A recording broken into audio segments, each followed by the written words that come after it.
जय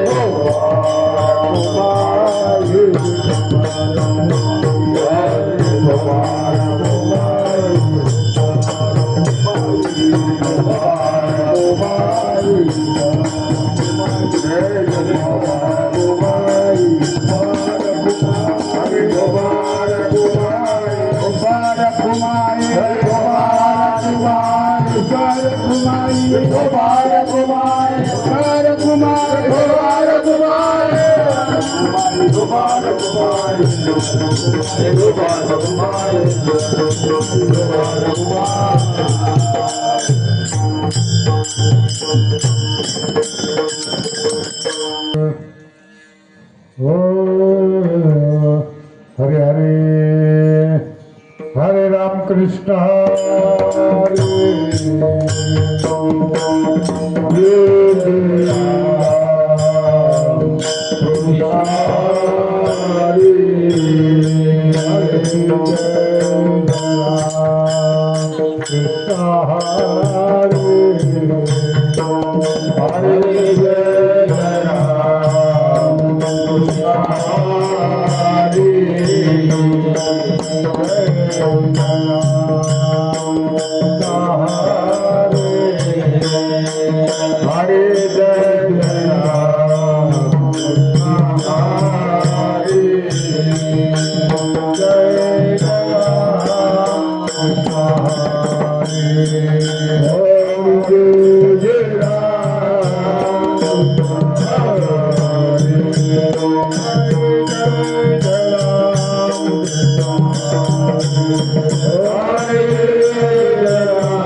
आपणासे ते असे पंढरी ते असे पंढरी ते असे पंढरी माझे देव आपणासे ते असे पंढरी ते असे पंढरी ते असे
Mama.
अवघे जेणे पापनासे तेहे असे पंढरे गात जागा प्रेम मागा विठ्ठला सुखाचीच सुखराशी पुंडलिकाशी ओळले प्रेम मागा गात जागा प्रेम मागा विठ्ठला तुका म्हणे जवळी आले उभे ठेले समचरणा गात जागा प्रेम मागा विठ्ठला पांडुरंग करू पांडुरंग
ज्याचे केले स्मरण होय सकळ विद्येचे अधिकरणात त्याची बंधू श्री चरणा श्री गुरूंचे ते नमस्कार न्याता महायोग पीठे तटे विमरत्या वरम पुंडलिकाय दातुं मुनींद्रे समागत तिष्ठन्तमानन्द कंदम परब्रह्मलिंगम भजे पांडुरंगम तडित्वास समनीलमेघावभासम रमा मंदिरम सुंदरम चित्प्रकाशम वरम त्विष्टिकाया समन्यस्तपादम परब्रह्मलिंगम भजे पांडुरंगम अलंकापुर्यम्य सिंहासनस्थं पदां भोजते जस्फुरदिप्रदेशं विदेन्द्रादिदैवैः सदा स्तूयमानः समाधिस्थमूर्तिं भजे ज्ञानदेवम् ओम नमो ज्ञानेश्वरा करुणाकरा दयाळा तुमचा अंगुर लागलो पावन झालो चराचरी मी कळाकुसरी काहीच नेणे बोलतो वचनाती भाविका एका जनार्दनी तुमचा दास त्याच्याच पुरवारी गुरु ब्रह्मा गुरु विष्णू गुरुदेव महेश्वरा गुरु साक्षात परब्रह्मा तस्मै श्री गुरवे नमः ओम नमो जियात्या वेद प्रतिपाद्या जय जय सुसवेद्या देवा तुझी गणेशो सकलातम प्रकाशो म्हणे निवृत्तीदासो अवधाधारी जोजी वक्रतुंड महाकाय सूर्यकोटि समप्रभा निर्विघ्नं कुरु मे देव सर्व कार्ये सर्वदा श्री संतांच्या माथा चरणावरी साष्टांग दंडवत विश्रांती पावलो सांभाळा उदरी वाढले अंतरी प्रेम सुख प्रस्तुत सालाप्रमाणे चालत आलेला हा 7 दिवसाचा अखंड ज्ञान सप्ताह गेल्या अनेक वर्ष मला वाटतं किती 108 काय 116 म्हणजे मी अजून 8 वर्ष मागे आहे 116 वर्ष 101 वा आपण इथे केला नाही का म्हणजे 16 वर्ष कधी निघून गेली कळले नाही 116 सर्वात आपल्या परिसरातील जुना सप्ताह आणि 116 वर्षाचं निघून गेले 17व्या वर्षामध्ये पदार्पण करत आहोत 16 वर्षामध्ये पण पहिल्या दिवसापासून आजपर्यंत मोठमोठे वक्ते या ठिकाणी येऊन आपापले कार्यक्रम करून गेले तो आजचा ही दशमीची सेवा माझ्या हलक्या सामान्य माणसाकडे आली आणि म्हणून आधी प्रथमतः मी भाग्य समजतो आणि या सर्व मंडळींचं एक आभार मानतो की या ठिकाणी मला सेवा करण्याची संधी दिली माझ्या समोर बसलेले आमचे गुरुवर्य विश्वनाथ महाराज त्याचप्रमाणे मागे असणारे आमचे सहकारी परममित्र आणि जीवलग गुरुबंधू किशोर महाराज चौगुले त्याचप्रमाणे आमची जीवनवाहिनी आमच्या नाड्या ज्यांच्या हातात आहेत ते आमचे मोहन महाराज कीर्तनकारांच्या नाड्या त्यांच्या हातात असतात आमचे मोहन महाराज असतील आमचे खाडे महाराज असतील सगळी मंडळी आमचे गजानन दादा ही सगळी जीवलग मंडळी गेले अनेक वर्ष समोर आमचे वसंतभाऊ का बसलेत पण ठाऊक त्याला माहिती आहे एक वसन उभा आहे ना ही वस्तू तरी चालत नाही का अरे फार जुने बाबांचे पूर्वींचे गवई इथे पहाडी आवाज होता तो आवाज काही टिकत नाही आमचाही त्यावेळेस पहाडी होता वय झाल्यानंतर अरे असो थोडक्यात तो ध्यान द्यायचा तसं आणि विशेष करून गेले अनेक गोष्टी ज्यांनी आम्हाला सहकार्य केले ते मृदुंगमणी आज या ठिकाणी आमचं नाव कळल्यानंतर जे ज्यांच्यावर अतिशय आम्ही प्रेम करतो ते आता किती करतात कुणाच ठाऊक करतात म्हणून पुण्याहून आज ते धावत त्या ठिकाणी आले फार या ठिकाणी मोलाची मंडळी या सगळ्यांचं सहकार्याने आज आपण या ठिकाणी 4 शब्द जे काही वेळेवर आपल्याला बोलता येतील मी प्रयत्न करेन कारण सेवेकरता घेतलेला अभंग कीर्तनरूपी सेवेकरता घेतलेला अभंग जेवढी तुकोबऱ्यांच्या गाथ्यातील सर्वांच्या पाठातील आणि अगदी छोटासा अभंग आहे भगवान परमात्म्याचं पंढरीचं महात्म्य सांगणारा हा पंढरीपूर अभंग आहे या अभंगातून जगद्गुरु तुकोबा सांगतात की बाबा जन्मोजन्मात केलेली या जन्मातील नाही मागील जन्मातील काही पाप असतील तर त्या पापाचा नायनाट व्हावा याच्या करता सत्य कशा करता करायचे महाराज पापा सत्य का आपल्याकडे पैसा जास्त आला म्हणून करायचे का लोकांना त्रास द्यायचा म्हणून सत्ता करायचे का काय शोभा दाखवायचे किंवा करमणूक म्हणून नाही सत्ता याच्या करता करायचा की वर्षातून एकदा 7 दिवस आपली एकदा बॅटरी चार्ज केली किती वर्षभर ते चार्जिंग आपला पुरलं पाहिजे. सकलही दुःखाची निवृत्ती होऊन परमानंदाची प्राप्ती व्हावी हाच उद्देश आहे आणि ईश्वराची भेट व्हावी याच्याकरता हा नामसप्ताह अखंड हरिनाम सप्ताह श्रीमद ज्ञानेश्वरीचं पारायण या ठिकाणी चाललेलं आहे. 18,000 ओव्यांचं महाराज हे पारायण आहे. 700 श्लोकांचं विवरण या ठिकाणी माऊलीने केलेलं आहे आणि सर्वात श्रेष्ठ जे ग्रंथ असेल तर नामामणी ग्रंथ श्रेष्ठ ज्ञानदेव. तुम्ही जरी 18,000 वेळा वाचल्यात तरी त्यातल्या बाकी नाही लक्षात ठेवत तरी नामदेवराज सांगतात की एकतरी ओवी वाचावी सांगितलं नाही, त्याचा अनुभव घ्या. आणि सगळ्यात जर अवघड असेल तर श्रीमद भगवद्गीता आणि त्या गीतेचे 700 श्लोक, त्या 700 श्लोकाचे अलंकार करून माऊलीने ही ज्ञानेश्वरी आपल्याला सुलभ आणि सोबत प्राकृत भाषित केलेली. जरी आपल्या मराठीचा विशेष मान असेल तरी त्याच्यामध्ये 56 भाषा गोवलेल्या आहेत. 56 भाषेचा भवार्णवी नाम हे कशा करता की परमानंदाची प्राप्ती होऊन ईश्वराची प्राप्ती व्हावी याच्याकरता हा सगळी ही असणारी उठाठेव.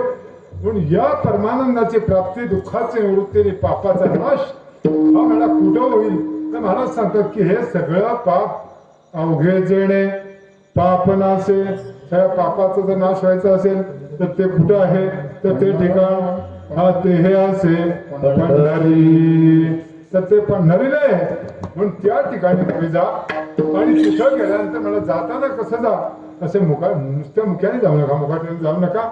तर त्या ठिकाणी गात जागा, गात जागा देवाकडे जाताना मला तोंड बंद करून जायचं नाही. नाचू गाऊ विठू तुझा करू अनुवाद अशा पद्धतीने देवाकडे जा. गात जागा, गात जागा.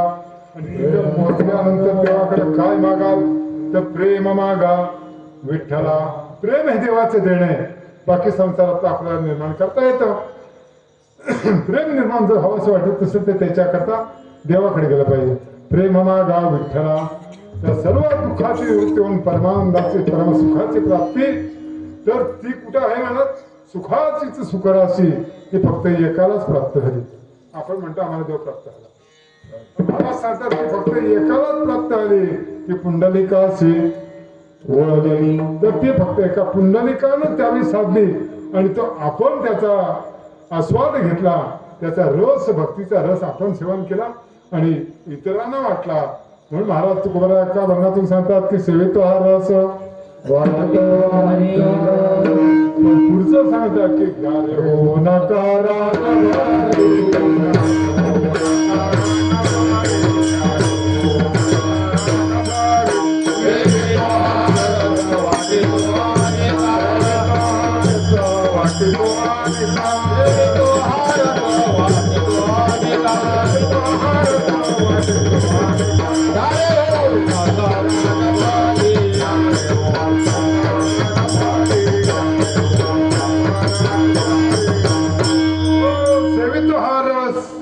सेवन केला संतांनी, परंतु आपल्याजवळ ठेवला नाही. आपल्याला जर तो रस मिळाला असता तर आपण टाक्या भरून ठेवले असत्या.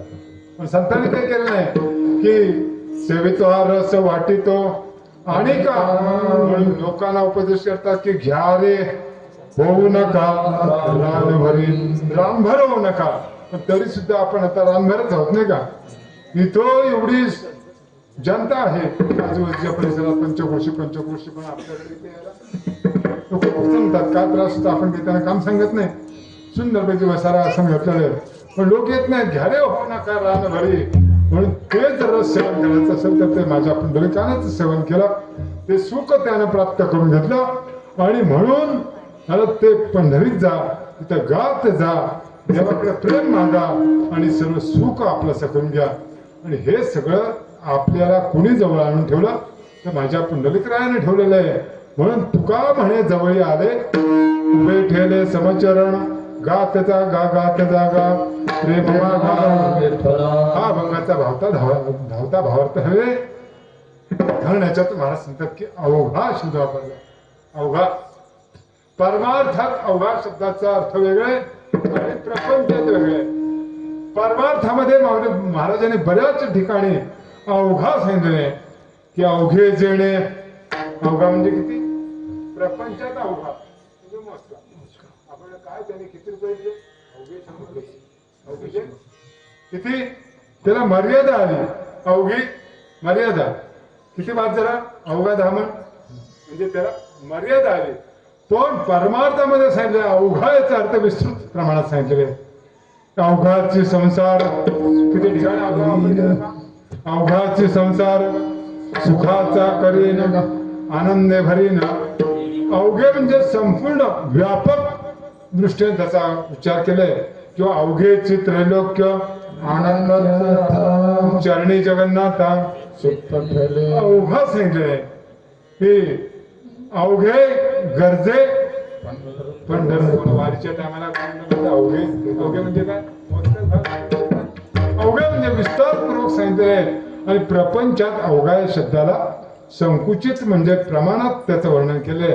म्हणजे अवघे म्हणजे सर्व पापाचा नायनाट व्हायचा असेल तर त्या ठिकाणी मला तुम्ही कुठे जा तर पंढरपूरला जा.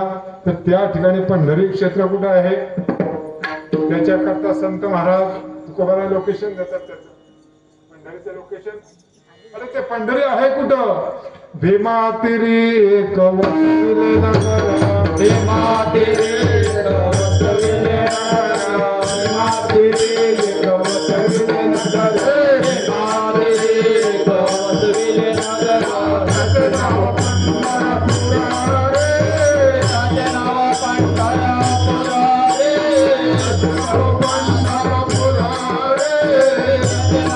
रे. पंढरपूर रे. त्याचे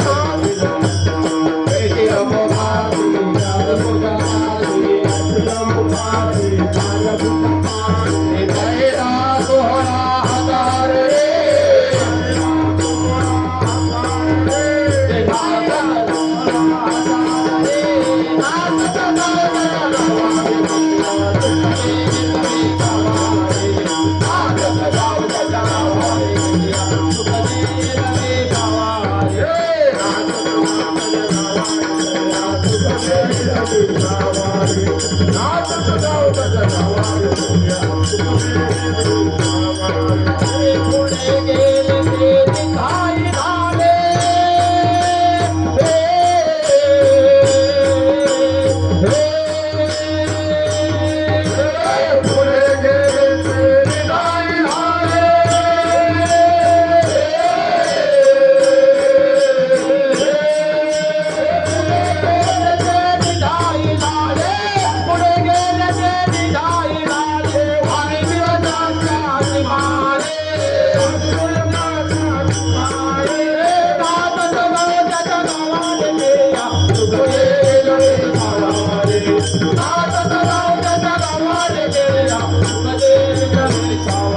रे.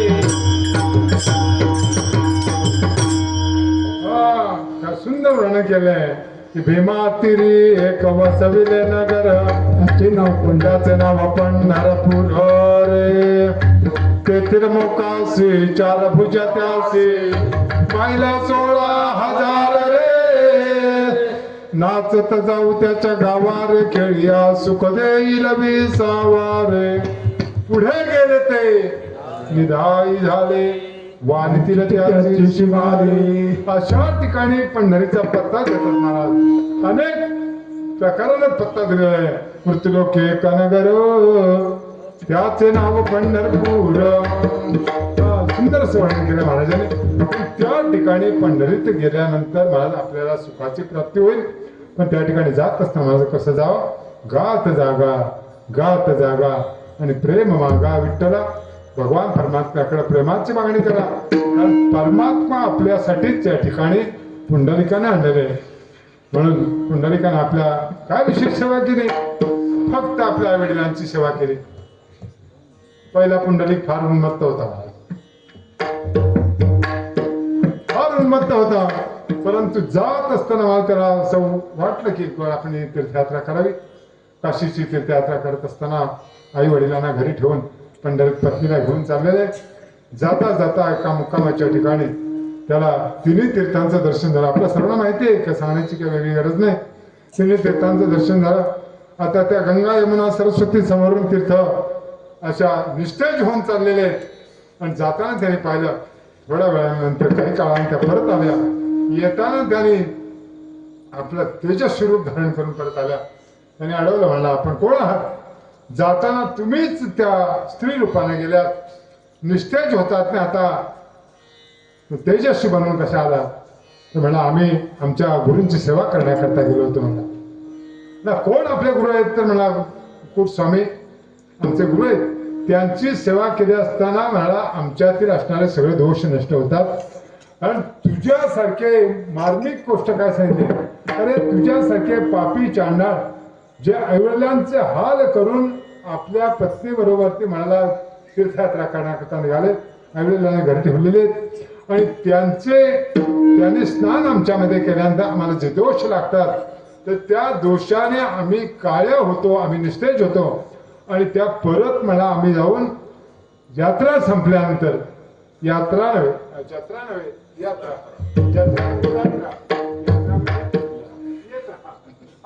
यात्रा आणि जत्रामध्ये हा फरक आहे.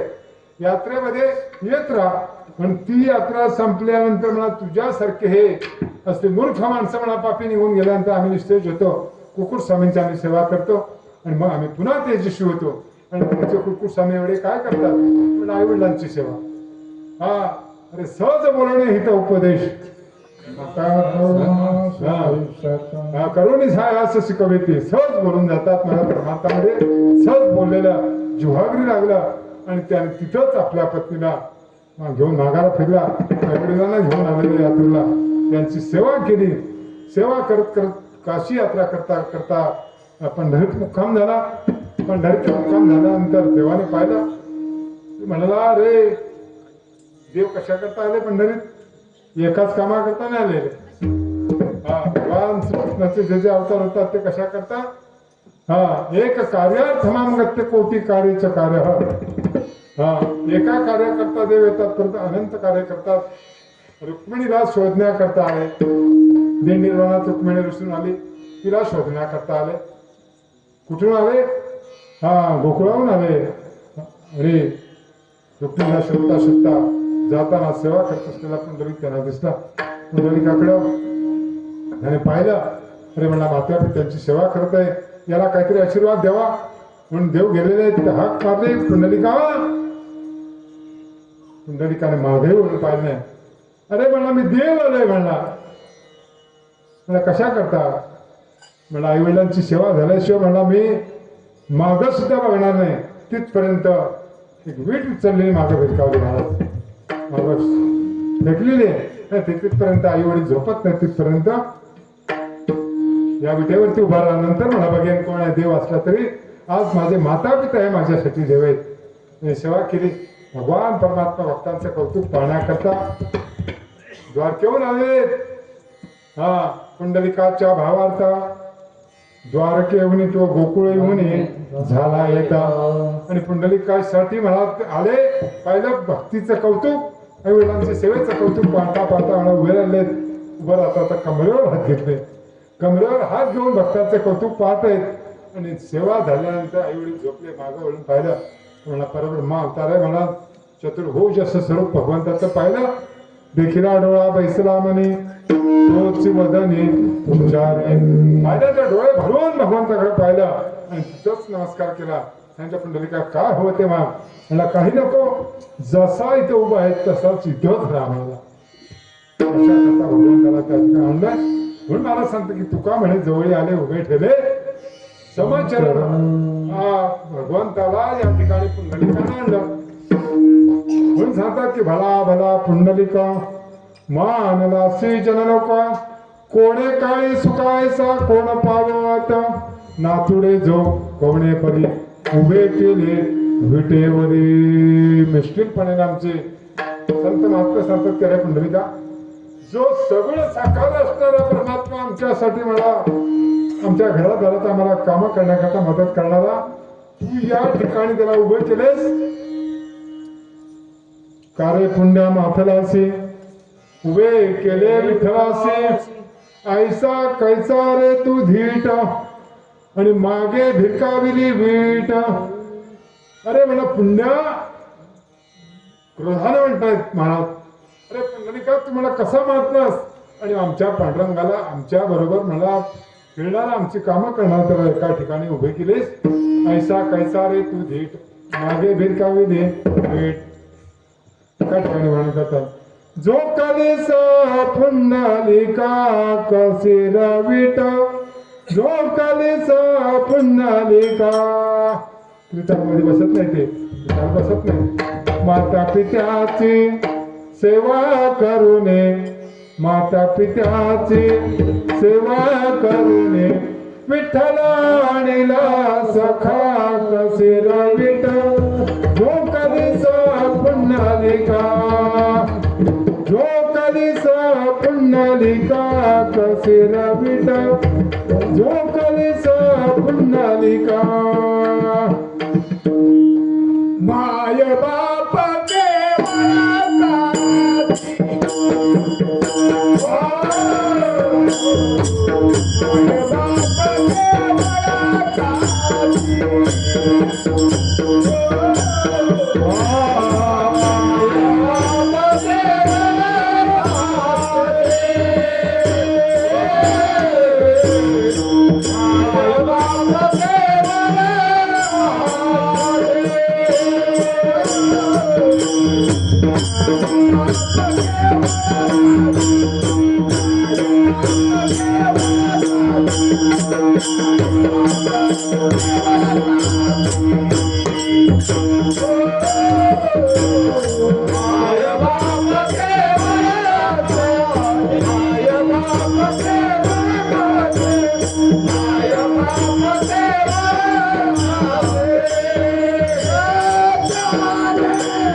विश्वातील सर्वात श्रेष्ठ तीर्थ जर असेल तर एक पंढरी क्षेत्र आहे. मला तुकोबाराय वर्णन करतात की मला संपूर्ण भारतभर फिरलो, सगळीकडे पाहिलं, सगळ्या महाराष्ट्रात तर पूर्ण भारतात अख्ख्या विश्वामध्ये पंढरी सारखं क्षेत्र नाही.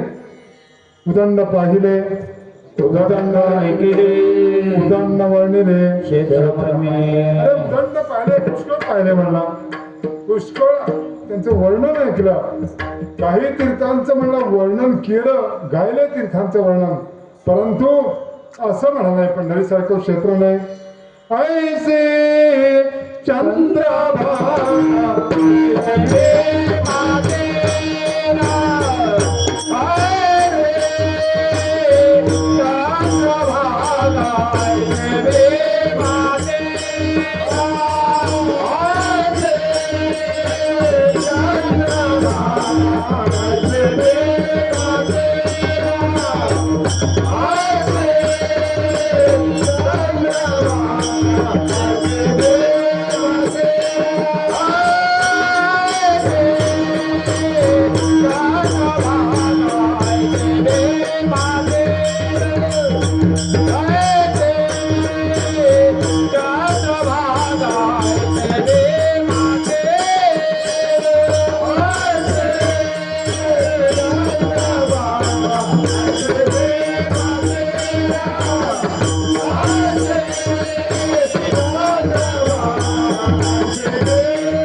ऐशी चंद्रभागा ऐसे भीमातीर ऐसा विटेवर देव कोटे.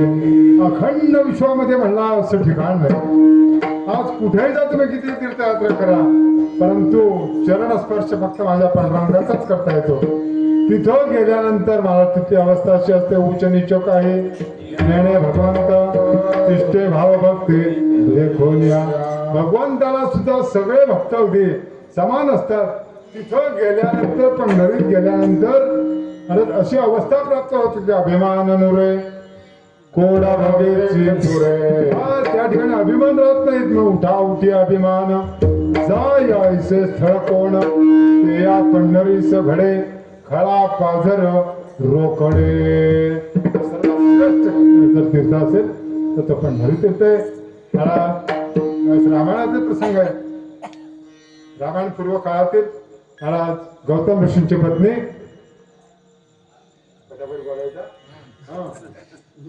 नुसतं आम्ही सांगायचं तुम्ही ऐकायचं, आम्ही तुम्हाला विचारायचं त्यांची पत्नी कोण म्हणजे तुम्हाला कशा. अरे ना आम्हाला अनुभव आहे. आम्ही म्हटलं अरे म्हणा एखादा. हो तुम्हाला कशा म्हटलं तेही खरं आहे तुमचं. गौतम ऋषींची पत्नी अहिल्या. अहिल्याचा विनयभंग करण्याकरता महाराज इंद्रानं महाराज मृत्यूलोका झालेले आणि अहिल्याचा महाराज त्यांनी विनयभंग केला. अहिल्याला त्या ठिकाणी येऊन गौतम ऋषी अनुष्ठानाकरता गेलेले असताना अहिल्याला स्पर्श केला तिचा आणि नंतर गौतम ऋषींच्या रूपानं तो इंद्र आलेला आहे. इंद्र आल्यानंतर अहिल्याचा ज्यावेळेस त्यानं अहिल्याला स्पर्श केला वाईट दृष्टीनं अनुष्ठान संपवून ज्यावेळेस गौतम ऋषी आले आणि त्याने बाहेरून आपल्या आश्रमात आवाज दिल्याबरोबर त्या अहिल्याला आवाज दिल्याबरोबर गौतम ऋषी तर बाहेर आहेत, मग हा कोण आहे. त्याला विचारला कोण आहेस तू. तसा तो घाबरला आणि पळता पळता बाहेर जात असताना मोराचं रूप घेऊन महाराज तो बाहेर पळाला. गौतम ऋषीने जाणलं, अंतर्ज्ञानी होते. त्याने सांगितलं इंद्रा चोरा म्हणला माझ्या पश्चात माझ्या पत्नीचा म्हणा भ्रष्टाचार या ठिकाणी तू केला, तू अत्यंत पापी आहेस. किंवा तुझ्या अंगाला सहस्र भग पडतील. काय सांगतात तुझ्या अंगाला सहस्र भग पडतील. मोराच्या रूपाने तो पळाला. त्यामुळे आजही मोराच्या अंगाला हजारो दिसाना काय डोळे आहेत. सहस्र भग पडतील. त्याप्रमाणे इंद्राच्या अंगाला सहस्र भग पडली. अहिल्याला सांगितलं तू सुद्धा आपल्या पतीला ओळखू शकलीस नाही, तू सुद्धा दोषी आहेस का तू दगड होऊन पडशील. पुष्कळ विनंती केली. मला स्वामी मला नकळत माझ्याकडून अपराध झालेला आहे. मला जरी झाला असला तरी आले मुखा वाटे अमृत वचन म्हणा ते वाणी माझ्या मुखातून गेली ती सत्य हरेश्वर राहणार नाही. इकडे अहिल्या दगड होऊन पडली, इकडं हा मोराच्या रूपानं मला पळाला इंद्र. पण त्याच्या अंगाला जी भगा पडली, हजारो जखमा झाल्या, सहस्र जखमा. त्याने सगळीकडे महाराज फिरला, कुठेही त्याला काही आसरा मिळाला नाही. शेवटी तो महाराज भगवंताला शरण गेला. तेव्हा भगवान शंकरने सांगितलं की म्हणला हे पा म्हणला तुला आता उपाय एकच आहे. अरे तू ज्याच्याकडे गुन्हा केले त्याची माफी माग. म्हणलं ते करून पाहिलं, मला कोणी जवळ करत नाही मला आणि आता मला त्याचा त्रास होतोय, तर तुम्हीच आता उपाय सांगा. भगवंताने काय केलंय लोहदंड लोखंडाचा दांडा तो दिला आणि सांगितलं जा मला हा अनेक तीर्थ फिर, ज्या तीर्थामध्ये हा लोहदंड तरेल लोखंडाचे पाक दांडा ज्या तीर्थामध्ये मला तरेल त्या ठिकाणी तू स्नान कर, तुझं अंग मला साफ होईल, तुझी भग नष्ट होतील. इंद्राने लगेच सुरुवात केली. महाराज प्रयाग काशी त्या ठिकाणी सगळ्या नर्मदा गोदावरी सिंधू सरस्वती सगळी जी तीर्थ होती या सगळ्या तीर्थामध्ये जाऊन पाहिलं. पहिला त्या ठिकाणी तो दंड टाकायचा, तो बुडायचा. मला लोखंडाचा दंडा हा बुडल्याशिवाय राहत नव्हता. लोहदंड खाली बुडायचा आणि मग जिथं बुडत तिथं स्नान करायचं नाही. असं सगळं विश्व फिरला महाराज. फिरत फिरत फिरत शेवटी तो पंढरीत आलेला आहे. पंढरपुरात आल्यानंतर तिथंही त्याने त्या पुंडलिकाच्या मंदिरासमोर तिथं गेलेला म्हणलं इथं तर बघूया. जमलं तर जमलं, सोयी त्याच्या विरुद्ध झाली आणि त्या पुंडलिकाच्या मंदिराच्या समोर मला चंद्रभागेमध्ये तो लोहदंड सोडल्याबरोबर तो लोहदंड त्या ठिकाणी तरले. तिथं तरल्याबरोबर लगेच त्याने त्या ठिकाणी बुडी मारली, स्नान केलं आणि त्याचं अंग रोज झालं, म्हणजे सुंदर तेजस्वी झालं. आणि तिथपासून त्या तीर्थाला लोहदंड तीर्थ असं म्हणतात. आपण ऐकलं जातं नाही का, पुंडलिकाच्या समोर लोहदंड तीर्थ म्हणून आहे की जिथं लोखंडाचा दांडा त्या ठिकाणी तरलेले, तर त्या ठिकाणी जर आपण स्नान केलं तर गर्दी खूप असते. दगडाचे नाव पाण्यावर आपल्याला बघायला. आपण काय एवढे मोठे पुण्यवान आहात काय? आम्हाला वाटतं आम्ही महाराज पंढरपूरला चाललो, आम्हाला ते नाव तरले नाही दिसणार. ते त्याच्याकरता पुष्कळ साहस करायला लागतात महाराज. सहज नाही, कोणती गोष्ट सहज मिळत नाही. परमार्थाची गोष्ट मिळवण्याकरता ते घासावं लागतं. सोन्याला सोनेपणात सिद्ध करण्याकरता नुसतं आलं खाणीत नाही घातलं गळ्यात असं नाही. सोन्याला सिद्धपणात प्राप्त करून घेण्याकरता त्याला पहिले मातीतून वरती यावं लागतं. मातीतून आल्यानंतर ते मुशीत टाकायला लागतं. मुशीत म्हणजे थोडी मूस असते, म्हणजे तापवायचं, पाणी करायचं, त्यांचं भांडं असतं, तर आगरीत टाकावं लागतं.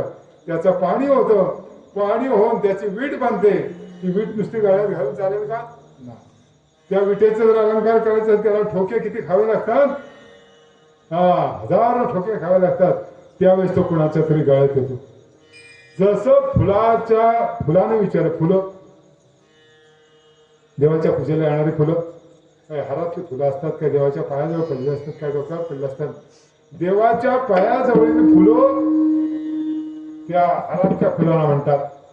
बाबा तुम्ही आपलं बरं आहे, देवाच्या गळ्यात आहात, तुमच्यावर पण पाय देत नाही, आमच्याकडे म्हणा आमच्या पाया पण फक्त पायावर पण आमच्या पायधड तुडवलं जातं. तेव्हा तुम्ही देवाच्या गळ्यात आहात.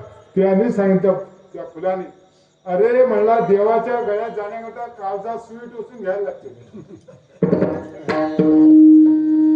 देवाच्या गळ्यात पडण्याकरता फुलांच्या काळजात सुई टोचली जाते, तेव्हा ती देवाच्या गळ्यात पडतात. नाही बरोबर ना?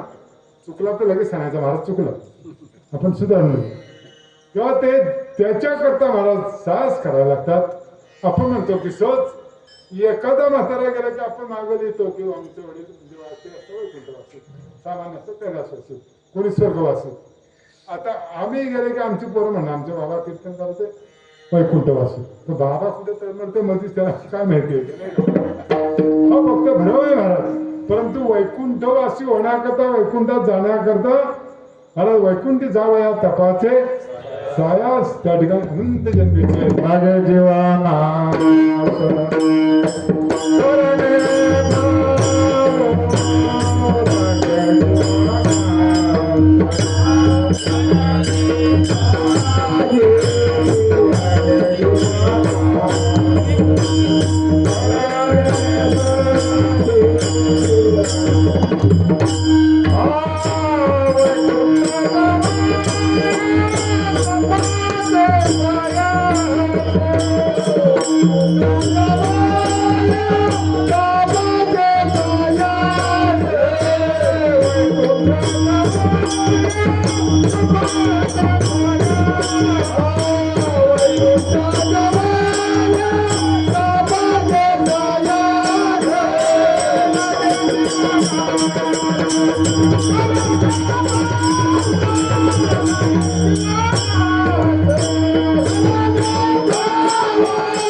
वैकुंठी जावया तपाचे सायास करणे जीवानाश.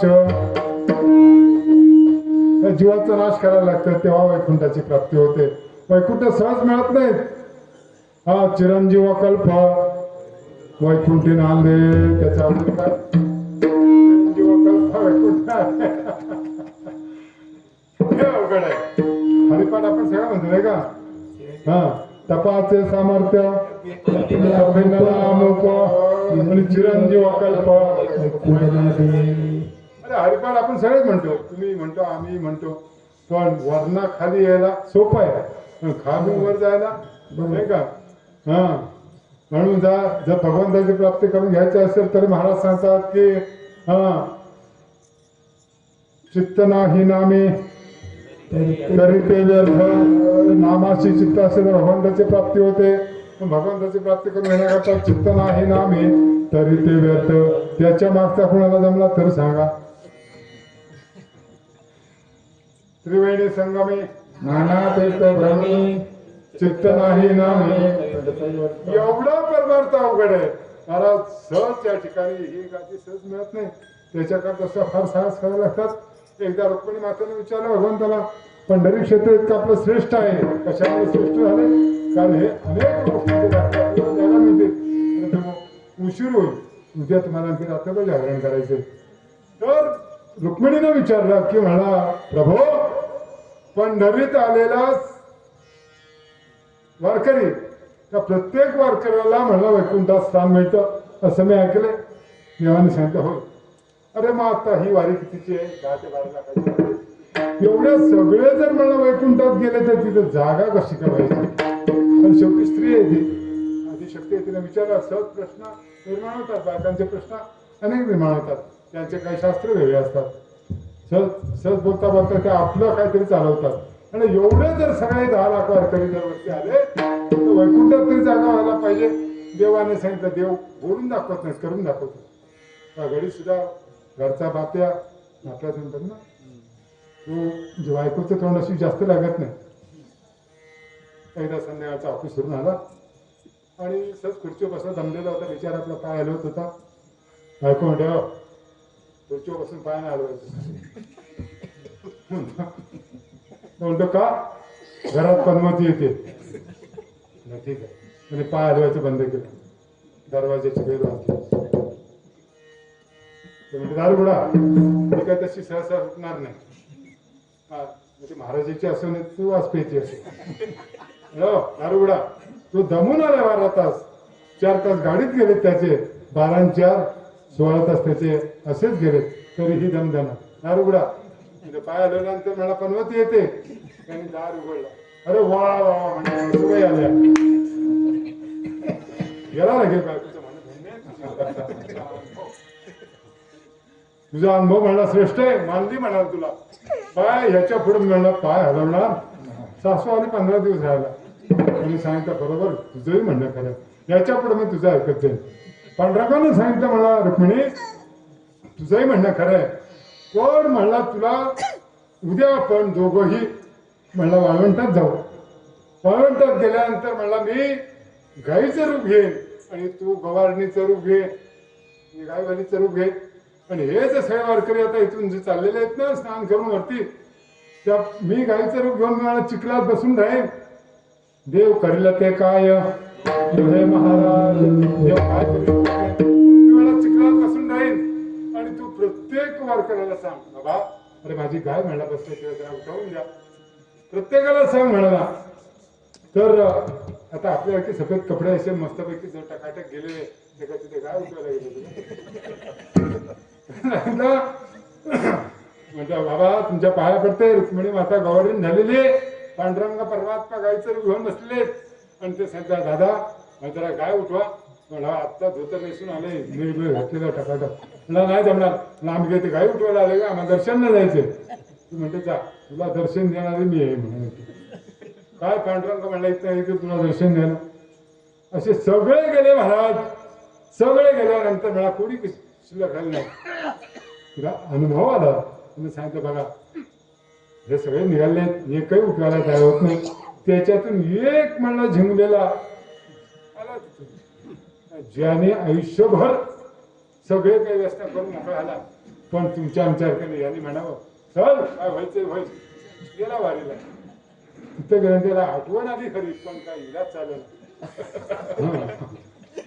हो काय म्हणला पहिलाच चालला काही सापडली नाही म्हणतो धडपडला त्यांच्या जर वेळेवर नाही भेटला ना ते वस्तू तर मग ते धडपडतात ना गेला पण मोठा पेलवान होता ती म्हणते दादा माझी गाय तेवढी जरा उठवून द्या हा ते म्हणा असल्या किती उठवले उठवणी झालेली उरच उठवायला माझ्या वाडीत काम आहे म्हणला गावात एकदा ढोल उठवणी झाला की ते मला बोलवणार हा. पण घरची शक्ती उठवल्या बरोबर पण तिने सांगितलं उठवायच्या आधी एक आहे की ज्याने आयुष्यात एकही पाप केलेलं नसेल त्याच्याच हातून माझी गाय उठेल म्हटलं, हे काय आणखी नाटक एक तर तुझी गाय उठवली तर ज्याने आयुष्यात कधी पाप केले नसेल त्याच्याच हातून गाय उठेल मला बघू तर खरं आपल्याला काय अरे उडाला तर कावळा बुडाला तर प्रयत्न केले म्हणा गायला हात लावल्याबरोबर गाय उठली आणि उठल्यानंतर पांडुरंग परमात्म्यानं रूप घेतलेलं आहे सगुण साकार झालेले आणि माऊली रुक्मिणी झाली आणि तिथंच त्याला दर्शन मिळालं माऊलीने रुक्मिणीने विचारलं तू असं एवढा काय म्हणलं पुण्य केलंस तू तुझं पाप जन्मात अजिबात कधीच पाप केलंच नाही तर मला कसं पाप होईल माझ्याने मला मी पूर्वी मला फार मोठे पाप केले कुणाचं पाकिट ठेवला नाही कुणाच्या आळ्यावरची काकडी ठेवली नाही मला मी अत्यंत दारू पिणारा होतो नशा करणारा मी एकही शब्द कधी खरा बोललो नाही पण मग तुझे पाप नष्ट कसे झाले मला अरे संतांचं वचन आहे हा संतांचे पायी हा माझा सर्व भावेदास अरे संत बोलून गेलेले आहेत की ज्याचं पंढरीत एकदा पाऊल पडलं अवघे जणे पाप नासे ते असे अरे मी पंढरीत पोचलो पंढरीत मला मी चंद्रभागेचं स्नान केलं आणि पांडुरंगाचं दर्शन घेतलं म्हटल्यानंतर माझं पाप राहिलंच कसं मी निष्पाप आहे पण तो निष्पाप होता सोजवळ मनाचा त्याच्या हातून गाय उठली वारी संपली आणि मग रुक्मिणी माता आणि पांडुरंग परमात्मा रुक्मिणी पाहिलं या 10 लाखातून एक निघाला आणि वैकुंठात कोण जाईल हा एकटाच हे बाकी आपलं आपण असेल हा आपल्या गाड्या अशाच धावतायत काय फायदा नाही म्हणून त्या ठिकाणी निष्ठावंत भाव भक्तांचा निर्धारेवर चुकवणे निष्काम निश्चय विठ्ठली विश्वास निष्काम असायला पाहिजे निश्चय असायला पाहिजे आणि त्या पांडुरंगावरती विश्वास असला पाहिजे विठ्ठला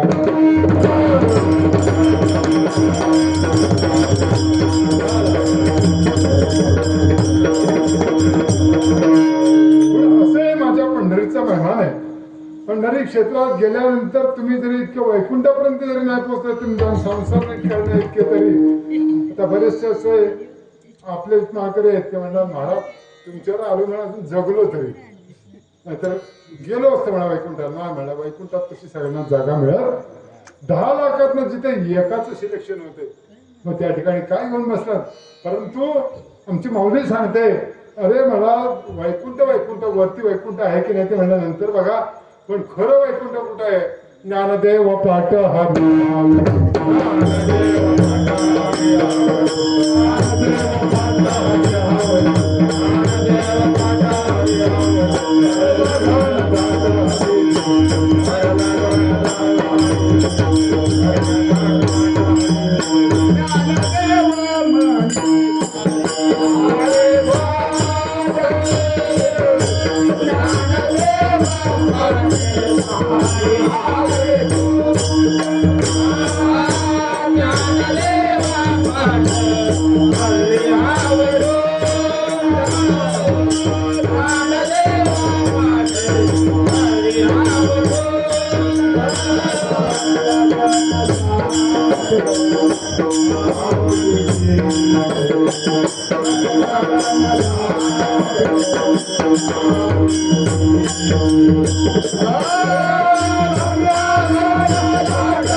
ज्ञानदेव पाठ हरी हा वैकुंठ आणि भरला घनदाट हरी दिसे अरे माझा हरी हेच मला वैकुंठ आहे आणि घनदाट जिकडे पाहे तिकडे माझा भगवान परमात्मा, जिथं जिथं तुम्हाला जे जे भेटे भूत ते ते मानी जे भगवंत हाच भक्ती हो निश्चित जाण माझा. अरे ज्याच्या ठिकाणी प्रत्येक प्राणी मात्रांच्या ठिकाणी सर्वांगटी राम सूर्यप्रकाश. अरे सगळीकडे माझ्या पांडुरंगाला पहा. भगवंताने सांगितले की विश्व पाहायचं असेल तर माझ्यात पहा, मला पाहायचं असेल तर विश्वामध्ये पहा. ज्या प्रत्येक ठिकाणी मला मी भरलेलं आहे सगुण निर्गुण ही सगळी माझीच स्वरूप आहेत. मला प्रत्येक ठिकाणी प्राणी मात्रामध्ये जिथे जे पाहिजे ते ममैवांशो जीवलोके जीवभूत सनातन मना षष्ठम इंद्रियाणी प्रकृती स्थाने कर्षते. की मला प्रत्येक ठिकाणी मला मी भरलेलं आहे. तेव्हा माझ्याकडे येत असताना मला मुख्याने येऊन चालत नाही, तर माझ्याकडे येत असताना मला कसं या अभंगाच्या दुसऱ्या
नाचू गाऊ विठो तुझा करू अनुवाद.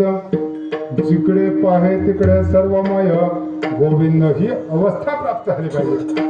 पंढरीत जात असताना वारीला जात असताना भजन करत असताना त्या अवस्थेला आपण पोहोचलं पाहिजे. त्या अवस्थेला पोहोचल्यानंतरच आपल्या कंठातून ते शब्द येत असतात. भगवंताचं नामस्मरण हा सहज येत असतं मला.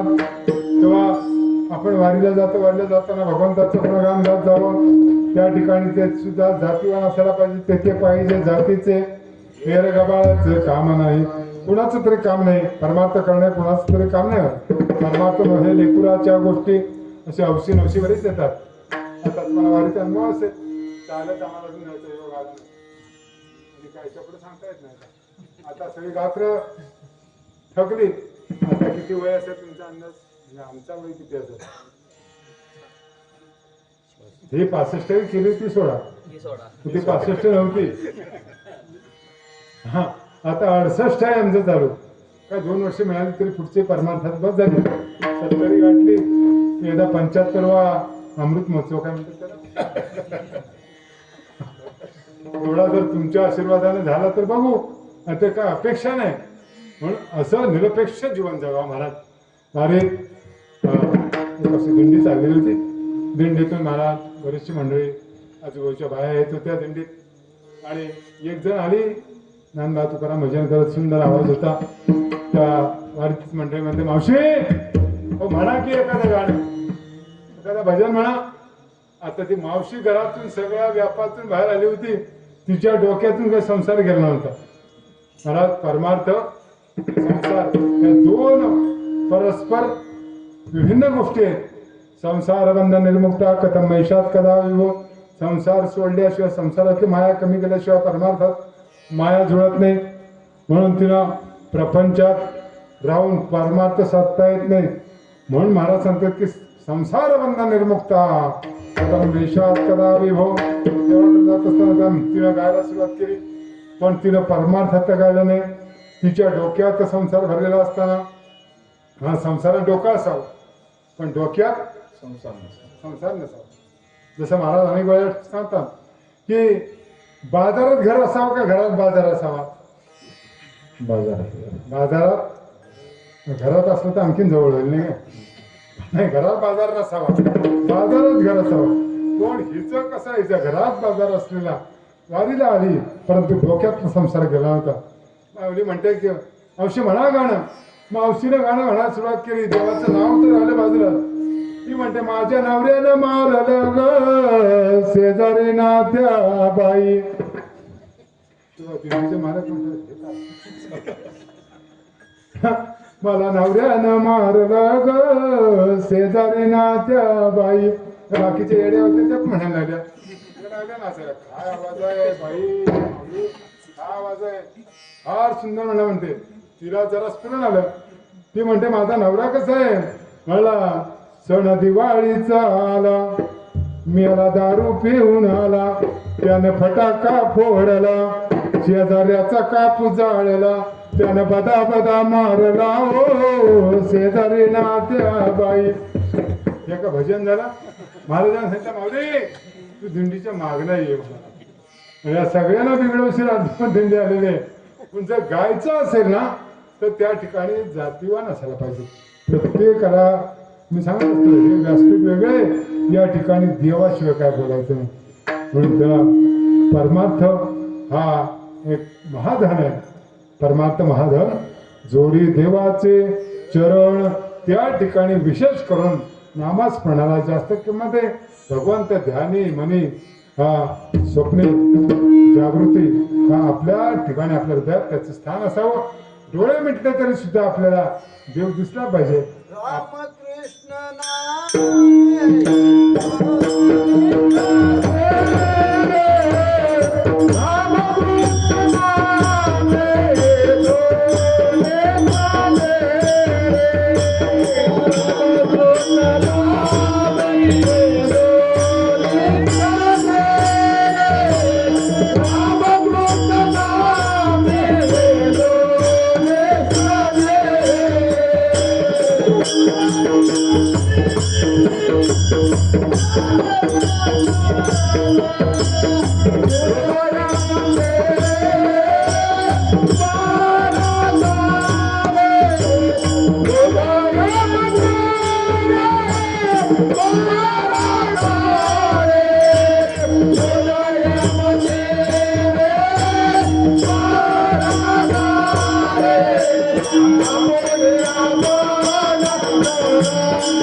रामकृष्ण नामे धोने साजरे हृदय मंदिर हे स्मराकार. आपले आपण करा सोडवण संसार बंधन तोडाळा वेगी. संसाराचे बंध तुटल्याशिवाय परमार्थाची प्राप्ती होत नाही. म्हणून ते भगवंताचं जे नाम आहे ना तर ते नाम आपलं सर्व सुख प्राप्त करून घ्यायचे असतील तर एक भगवंताचं नाम घ्यायला पाहिजे. ते नाम सोपे रे. राम कृष्ण गोविंद वाचे जेणेकरून सर्व सुखाची प्राप्ती होईल. म्हणून आपुला तो एक देव करून यावा नेणे विणजीवा सुख हे तेव्हा सुखच प्राप्त करू याच्यात सुखाचीच सुखराशी फक्त पुंडलिकाशी वळली गात जागा प्रेम मागा विठ्ठला विठोबा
अवघे जेणे पापनासे ते असे पंढरी गात जागा प्रेम मागा विठ्ठला सुखाचीच सुखरासे पुंडलिकाशी वळली गात जागा प्रेम मागा विठ्ठला तुका म्हणे जवळ आले उभे ठेवले समचरण गात जागा प्रेम मागा विठ्ठला एका कीर्तनाला घेतलेला अभंग पाठ होतो एवढं म्हणा याच्यासाठीच एक कीर्तन असतं तो अभंग पाठ झाला पाहिजे म्हणजे जरी पहिला नसला माहिती तरी सुद्धा ते कीर्तन चालू कीर्तनात तो अभंग हा पाठ होत असतो आपली आजची धावती शिवाय महाराज आपण अनेक दिवस आपण जागरण करत आहात काय जास्त वेळ घेणार नाही अगदी आता 10 मिनिटं आहेत पुन्हा आपल्याला तर शेवटची भैरवी मगाशी असं वाटत होतं की कीर्तन करूच नाही यांचं भजन ऐकत राहावं सुंदर गायन आहे सुंदर वादन आहे तेव्हा मी कसं आहे भजन प्रेमी कीर्तन काय सगळीच करतात नाही का आता ते का पाहिलंच नको महाराज त्या ठिकाणी आता हे तरुण वर्ग सगळे पुढं आता त्यांना एकच विनंती आहे की सर्वांना अभ्यास करा प्रथमतः कीर्तनकारानं गीतेची संथा त्याची असली पाहिजे गीतेचे 700 श्लोक आहेत गीतेचं जे ध्यान आहे गीता ध्यान ते मुखोद्गत असला पाहिजे 12वा 15वा अध्याय हा तोंडपाठ असला पाहिजे गीतेचं पारायण आम्ही करतो दर गोकुष्टमीला तुमच्याकडे गीतेचं पारायण असतं गीता वाचन करणं सोपं नाही महाराज एका शब्दामध्ये एका श्लोकामध्ये 32 अक्षरं असतात अष्टनोपछंद म्हणतात 8 अक्षरांचे तुकडे पाडून ते म्हणायला लागतं त्याला जोडाक्षरं असतात जोडाक्षरामध्ये त्याला मध्ये संधी फोड नसते एक श्लोक असा आहे पश्चान श्रून वंशपुषांचे ग्रहण नसनं गच्छन स्वपस्वसन प्रलपन विसृजन करून घेऊन उन्मिशन निमिषण नपे इतके अवघड श्लोक आपले एकदा मुखात बसले ना तुम्ही म्हातारा होईपर्यंत तुमच्या मुखातून ते जाणार नाही गीतेचे 700 श्लोक आहेत पहिली सुरुवात धृतराष्ट्राच्या श्लोकाने होते आणि शेवट संजयाच्या श्लोकाने होतं अशी ही सुंदर अशी गीता आहे की ज्या गीतेचे अलंकार करून आपला ज्ञानेश्वरी सुलभ आणि सोपी अशी माऊलीनं करून दिलेली त्या गीतेचा पहिला गीतेची संता घ्यावी गीतेची संता झाल्यानंतर प्रत्येक कीर्तनकाराचे कमीत कमी 100 अभंग तरी पाठ व्हायलाच पाहिजे त्या 100 मध्ये काही सोपं आहे 27 अभंग हरिपाठाचे म्हणजे 25% भाग कमी झाला. वाराचे आहेत, नाटाचे अभंग आहेत, पंढरीपर्यंत, भक्तीपर्यंत, संतपर्यंत 100 अभंग ते सहज पाठ होतातच. आणि प्रत्येक कीर्तनकाराच्या मागं उभं राहतात. प्रत्येक कीर्तनाचे अभंग आता 7 दिवसात 7 अभंग, काल्याचे 8 अभंग ह्याच्याच झाले. भक्ती करायला गेलं तर सोपी आहे म्हणा. आपल्या आरतीमध्ये 6 प्रकारची भक्ती सांगितली. आरती संपल्यानंतर आपण शेवटी म्हणतो नाही का, हा घालीन लोटांगण वंदिन चरण डोळ्याला पाय न तोंडाला आपण बोलतो तसं करतो का? आपण काय म्हणतो, आरतीमध्ये काय म्हणतो, घालीन लोटांगण. आपण काय करतो ते लोटांगण आहे का? घालीन लोटांगण वंदिन 2 भक्ती झाली. पहिलं काय करेल, लोटांगण घालेल, नंतर वंदिन चरण. दुसरी भक्ती झाली, डोळ्यानं पाहिन, डोळ्यानं रूप पाहिन, प्रेमानं आलिंगन देईल. किती आल्या? माझा प्रेमे आलिंगन, प्रेमानं आलिंगन देईन, प्रेमे आलिंगन पुढं काय, आनंदे पूजिन, आनंदानं तुझं पूजन करेन. अशा 7 भक्ती तर एका आरतीच्याच एका चरणामध्ये सांगितलेले आहेत. म्हणून बाबा करायला गेलं तर ते सोपं आहे. प्रत्येक कीर्तनकाराला त्या ठिकाणी ज्ञानेश्वरीच्या काही ओव्यांचा आपल्याकडे साठा असला पाहिजे, भगवद्गीता असली पाहिजे, भागवताचं काही ज्ञान असलं पाहिजे. आणि जे जे काय आपण बोलतोय ते त्या विषयाला अनुसरून असलं पाहिजे. आपण आपल्या संप्रदायाला कुठेही कोणी गालबोट लावता का म्हणे. आजची परिस्थिती फार अवघड आहे. आणि त्याच्यात ह्या असलेल्या लोकांची आणखी भीती वाटते. तिकडे सगळा लाईव्ह चालू आहे, म्हणता येत नाही बा असा कुठं मी बोललोय, जमायचंच नाही ते, म्हणून हे सगळं अवघड झालंय. तेव्हा आपण जे काय बोलायचं ते भगवंताकडे बोलायचे. तेव्हा त्या भगवंताने आपल्याला जी काही बुद्धी दिली त्या प्रत्येकाला असं वाटतं की आपण मोठं व्हावं, नाही का? कुणाला कमी पण असं वाटत नाही. देवांच्या भानगडी आहेत तर आपल्याच्यात काय घेऊन नसतं. एकदा ब्रह्मदेवांना विष्णू म्हणतो मी मोठा, ब्रह्मदेव म्हणतात मी मोठा आहे, मीच मला श्रेष्ठ देव आहे. जसं वशिष्ठ विश्वामित्रांचं चाललं. वशिष्ठ म्हणतात मी ब्रह्मऋषी आहे, विश्वामित्र म्हणतात मला ब्रह्मऋषी पद पाहिजे. प्रत्येक जण पदासाठी महाराज धावत असतो. ब्रह्मदेव म्हणतात की मी मोठा आहे. आता यांचा वाद झाला. आता वाद मिटवायचा कोणी, तो काय कुणाकडे तरी साधा गाव पंचाकडे मिटणार आहे तो. पूर्वी गाव पंच असायचे, आपल्या कोर्ट कचेरी पूर्वी गावात एक मोर्चा असायचा. आपण पोलीस पाटील आहे किंवा गावात पहिले मोर्चे असायचे, पोलीस पाटील गावात मोर्चा असायचा. तुमच्या बायकोची भानगड झाली तरी मिटवणार, त्याच्याकडे जायचं की तो मिटवणार.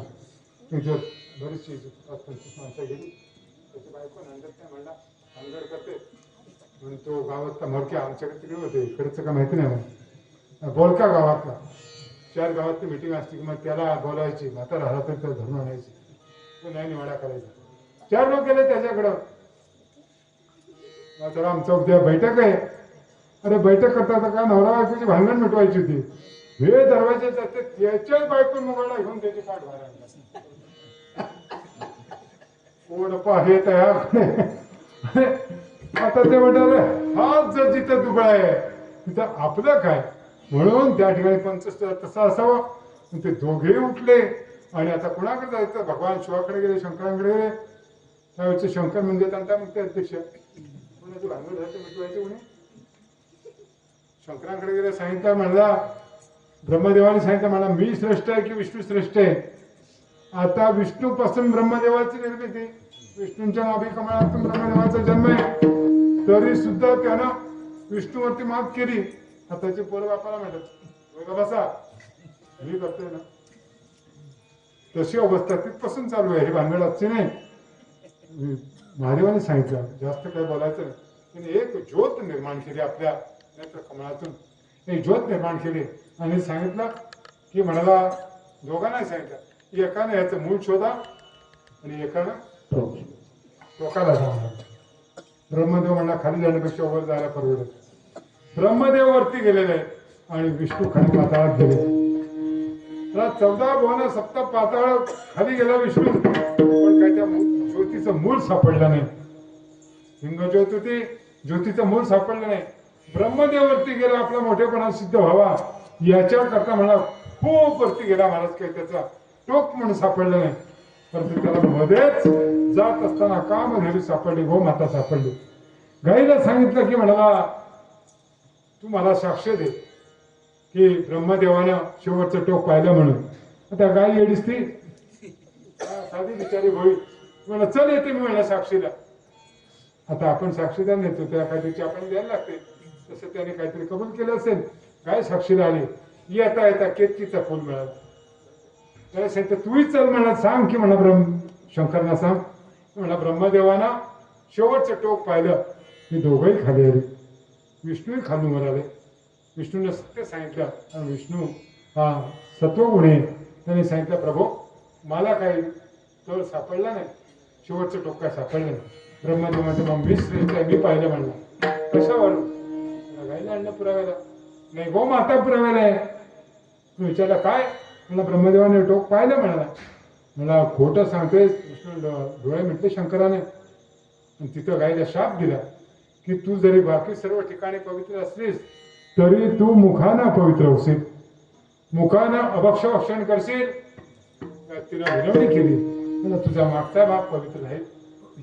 हा गाईचं शेण असो, गोमूत्र असो, दूध असो हे पवित्र आहे. हा हे पाच दूध पवित्र आणि गोड, पवित्र आहे, गोड आहे. पण तू पुढे मला अभक्षभक्षण करशील, काही घाण खाशील, पण मागचा भाग तुझे लोक जे मागचा भाग पवित्र समजतील. केतकीच्या फुलाला सांगितलं तू खोटी साक्ष दिल्यामुळं तुझ्या सर्वांगाला काटे येतील. त्या केतकीच्या फुलाला काटे आहेत, तेव्हा असं देवाजवळ खोटं बोलून चालत नाही. तेव्हा त्या ठिकाणी तुका म्हणे जाण व्हावे लहानावणी लहान. जर आपल्याला देवाच्या जवळ जायचं असेल तर नम्र झाला भूता तेणे कोंडिले अनंता. म्हणून देव जवळ करायचं असेल तर त्या ठिकाणी आपण देवाकडे नम्र व्हायला पाहिजे. नम्रतेने देवाची प्राप्ती होत असते. आपली ही धावती सेवा आपला वेळ थोडासा कमी मिळाला, पण थोडा तरी घोडा असावं. उद्या भरपूर भरेल का उद्या? येणार आहे म्हणजे भरला पाहिजे. आज आम्ही ऐकलो की सातेरी गावचा जुना सप्ताह आहे, पण आता जुने लोक संपत चालले, तरुण पिढी कोण दिसत नाही. आणि तरुणांचं वेगळंच असतं बाबा. पहिला काळ फार सुंदर होता. आता हे तुम्हाला मंडप कापडलेलं वगैरे सुंदर हे साऊंड सिस्टीम आहे, लाईट आहे. पूर्वींच्या या मंडळीनं गॅसची बत्ती कंदिलावरती परमार्थ ठिकाण चालू केलं, त्यावेळेस होते का साऊंड होता. हे मंडप कापडल्यानंतर टाळे लोमत असायचे वरती. आमच्याही त्या ठिकाणी आम्ही जेव्हा सुरुवात केली टाळ्याचा मंडप असायचा, मागे अशी सद्दी लावलेली असायची. अशा याच्यातून आता तुम्हाला सुंदर महाप्रसादाला पंचपक्वानांचं भोजन मिळते. त्यावेळेस आम्हाला गाठाळलेला भात कुठे डाळ पडली तर पडली, भाजीवाला आला तरी बरा येतच नव्हता. भाजी भाजी तो गेला धावा पुढं. पण इतकी सगळी अवस्था बिकट होती. आज तुमचं बरं आहे, तर ते बरं आहे म्हणण्यापेक्षा आमचं जुनं होतं ते सोनं आहे बाबा. पूर्वींचा काळ फार सुंदर होता. गरिबी होती परंतु माणसात माणूस होता. पूर्वींचं आपले कोणत्याही कार्यक्रमांना सहकार्य करत होते. पूर्वी महाराज जेवणारे एका जागी बसून जेवत होते आणि वाढणारे त्यांच्या पंक्तीतून फिरत होते. आता वाढणारे एका जागेवरती उभे असतात, जेवणारे जेवणारे फिरत असतात. म्हणजे हा धंदा चांगला बरा वाटतोय का तुम्हाला? बरं वाटतोय का? हवं ते घ्या उचलून तुमच्या मनात. पण आमच्या नाही, आमच्या ताटात पडत होतं, आम्ही खात होतो. म्हणून या लोकांनी आजपर्यंत एवढी परंपरा ही मंडळीनं राखून ठेवली. अरे पूर्वी बाबा सोन्यासारखे दिवस होते. सोन्याचा धूर निघत होता. माणसात माणूस होता. रामबाई माणूस दिसला तरी तो एकमेकाला रामराम करायचा. आता नाही. अरे पूर्वी एका बापाने 10 पोरं पाळली. आता 10 जण असली तरी एका बापाला पाळू शकत नाही, त्या बापाला पाळू शकत नाही. हे शोकांतिक आहे. आपण फाटक्या कपड्यावरती आपण आपलं आयुष्य काढलं. आपण फाटलेल्या पॅन्टी घालून, आम्ही शाळेत जाणारी मुलं फाटलेल्या पॅन्टी शिवून घालायचो. आता चांगल्या पॅन्टी फाडून घालतात. आमच्या बाजूच्या आणल्या कुठे कपडे घ्यायला काय आणलं, ही जीन्स आणली. अरे मला बघितलंच ना फाटले डोक्यावरती. काय ते बाबा तशीच असते.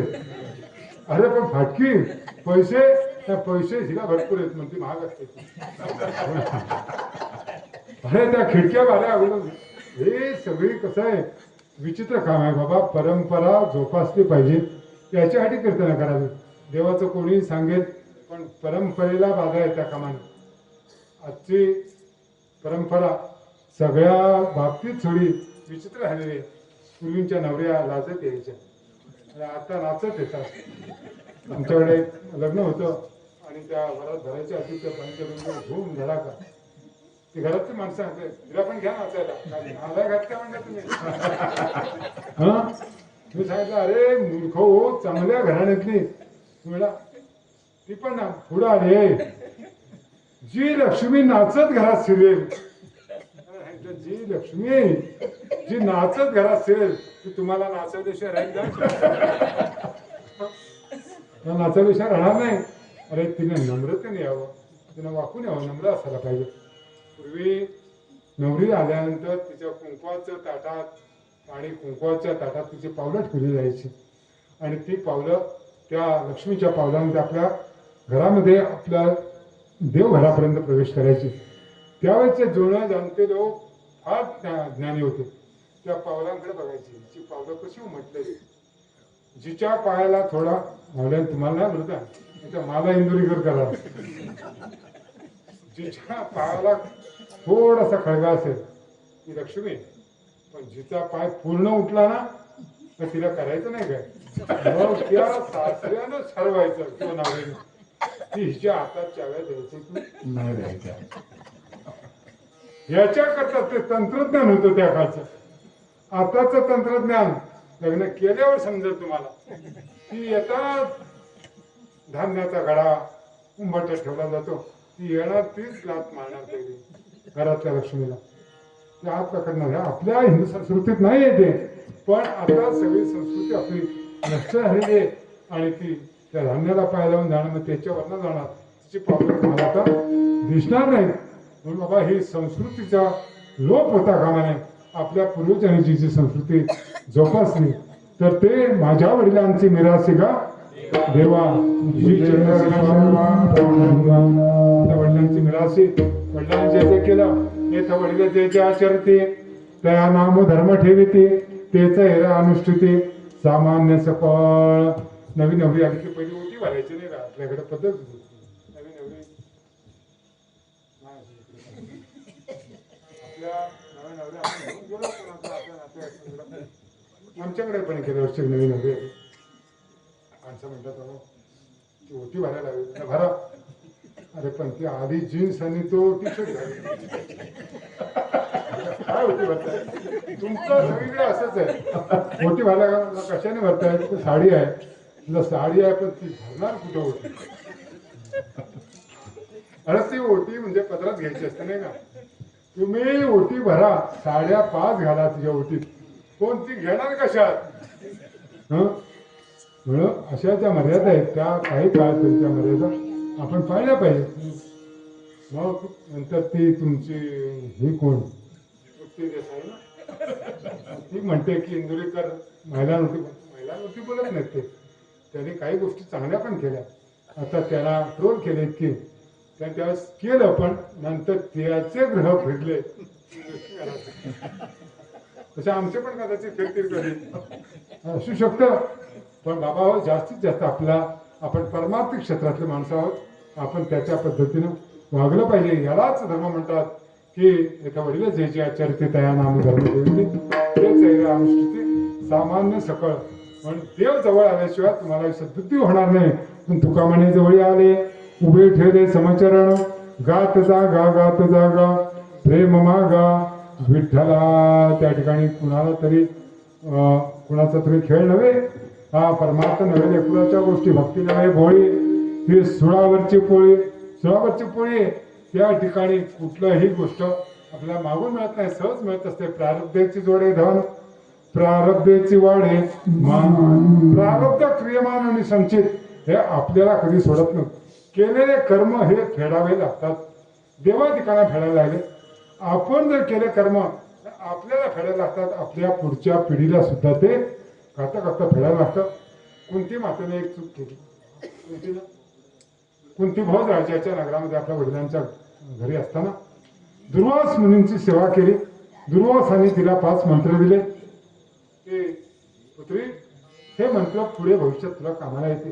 कारण ते कसं त्रिकाळ ज्ञानी होते. त्यांना माहिती होते पुढे हिचं लग्न कुणाशी होणार आहे. कुंतीचं लग्न कुणाशी आला? पंडूराजाशी. गांधारीचं धृतराष्ट्राशी. तर म्हणा पंडूराजाशी होणार आहे. पंडूराजा हा त्याला मुलं होणार नव्हती हे त्यावेळेस दुर्वासना समजलं. पंडूराजा हा कसा आहे नपुंसक होणार आहे आणि मुलं होणार नव्हती याचा उपयोग हिला होईल म्हणून तिनं दुर्वासांची काही सेवा केली आणि 5 मंत्र दिल्या. मला बेटी तुला वेळ गरज लागेल त्याचे 5 मंत्र होईल बोल म्हणजे एक एक मंत्र तुला गरज आहे त्या बोल त्या मंत्रापासून तुला पुत्र संतान प्राप्त होईल. आता तिचा विश्वास बसला नाही म्हणून ती म्हणजे असं कुठे मंत्राने मुलं होतात. आजचे काही महात्मे म्हणतात आपले कीर्तन काय म्हणतात राम जन्म काय म्हणतात मंत्राने काय राम जन्म होतो का समजन्म होतो का संशय असतो मला. संशय परमार्थात घेणं म्हणजे माऊली सांगतात मग संशयावनी थोर आणि का पाप नाही घोर विनाशाशी वाघूर प्राणी असे. त्यामुळे तिला संशय आला आणि तिनं मनात आपल्या विवाहाच्या पहिलाच मला बघूया तर म्हणा मंत्र पहिलाच सूर्यमंत्र होता. तिने ते पठण केलं. सूर्य उगवतीला आलेले पूर्वेकडे तोंड केलं आणि सूर्यमंत्र म्हटल्यानंतर मला त्या ठिकाणी सूर्यापासून ते तिला मूळ प्राप्त झालं आणि तो म्हणजे तो कर्ण आहे. कर्णाचा जन्म झाला लग्नाच्या अगोदर म्हणून. पण त्या कर्णाची काय अवस्था झाली. शेवटी ज्येष्ठ पांडव असताना सुद्धा त्याला राज्यपद मिळालं नाही. त्याची कुंपणावर सुकत घातलेल्या काटेरी कुंपणावर सुकत घातलेल्या वस्त्राप्रमाणे मृत्युंजय कादंबरी आहे. त्या वस्त्राप्रमाणे काटेरी कुंपणावर जे वस्त्र घातलं सुकत ते काढायला गेल्यानंतर जसं फाटून येतं तसं कर्णाचं जीवन संपूर्ण म्हणला फाटलेले. त्याला कुठेही पराक्रमी असून सुद्धा सर्वात ज्येष्ठ पांडव होता मला. आणि त्याची अवस्था आली का एका आपल्या आईने चूक केल्यामुळं. ती चूक पुन्हा होता कामा. एका अभंगामध्ये सुंदर वर्णन केलंय की कुंती सांगती देवाला कर्ण पांडव रे पहिला तळहाती जन्मले बाळ सोडून दिला गंगा जळ नाही पदराने झाकिला कर्ण पांडव रे पहिला. काय तिने आपले शोक व्यक्त केले की म्हणला तळहाती जन्माला आला कळलं नाही न कळत म्हणा मी त्याला जन्मही दिला तळा हातावरती त्याला घेतलं नाही पदराने झाकिला त्याची सेवा करता आली त्याला गंगामध्ये सोडायला लागलं पाण्यामध्ये सोडायला लागलं. हे काय एका चुकीमुळं आणि कर्म बिघडलं की सगळं आयुष्य बिघडतं.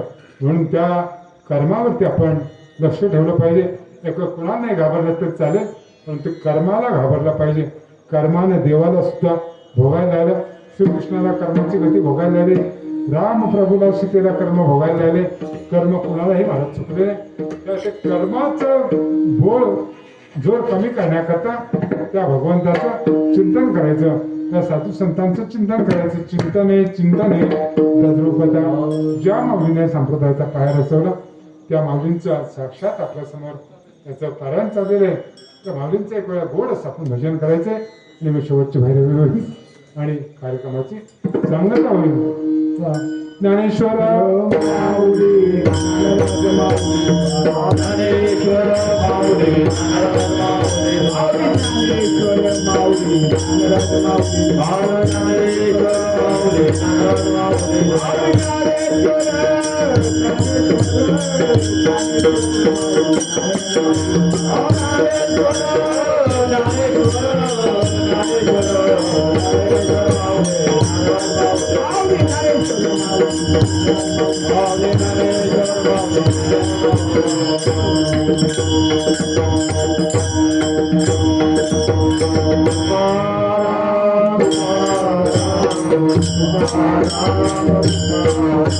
Om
Thank you.